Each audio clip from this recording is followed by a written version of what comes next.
আজকে আমার নানির বাড়িটা আপনাদের সাথে শেয়ার করব। চলুন তাহলে নানির বাড়িটা দেখাই আপনাদেরকে। এটা হইছে রাস্তা, নানির বাড়ি ঢোকার রাস্তা। আর এই যে আমার নানি যান হাঁটতেছে, সকালবেলা ঘুম থেকে উঠেই হাঁটতেছে। আর সবচেয়ে বেশি ভালো লাগার বিষয়, আমার নানি বাড়িতে মানে বাসাটা মাঝখানে, আর এত গাছ, আপনি কোন ধরনের গাছের মানে ফল খেতে চান, সব ধরনের গাছ আছে। এটা অনেক বেশি ভালো লাগে। নাই কোনো শহরের আধুনিকতা, একদম গ্রামের একটা বাসা, একদমই গ্রাম। মানে এত বেশি গ্রাম, আপনি রান্নাঘরটা আমি দেখাচ্ছি।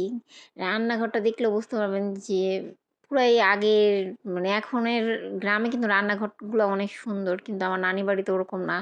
সেই আগের মতনই গ্রামের রান্নাঘর। এটা পিছনের সাইড। তবে আমাদের কাছে অনেক বেশি ভালো লাগে।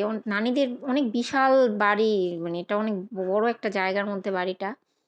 এটা পিছনের সাইড। অনেক সুন্দর নানিদের বাড়িটা, অনেক গাছ, অনেক ভালো লাগে। হতে পারে অনেক বেশি লাক্সারি না, কিন্তু অনেক সুন্দরই। দেখেন রান্নাঘরটা। এটাই কিন্তু আমার কাছে অনেক ভালো লাগছে। এটা হচ্ছে গোসলখানা, এটা হচ্ছে চাপকল। দেখেন কি পরিমাণ গাছ, আর ওই পাশ দিয়ে আবার জমি।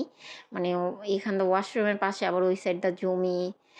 অনেক গাছ দেখছেন কি পরিমাণ গাছ লাগাইছে। আর এই যে আমাদের পাকনা বুড়ি মামাতো বোন আমার, একটা রাস্তা। এই দেখেন কত গাছ লাগাইছে নানি। হাঁটতেছে আমার নানি। এই যে কেমন লাগছে আমার নানি বাড়িটা জানাবেন। সবাই ভালো থাকবেন। আল্লাহ হাফিজ।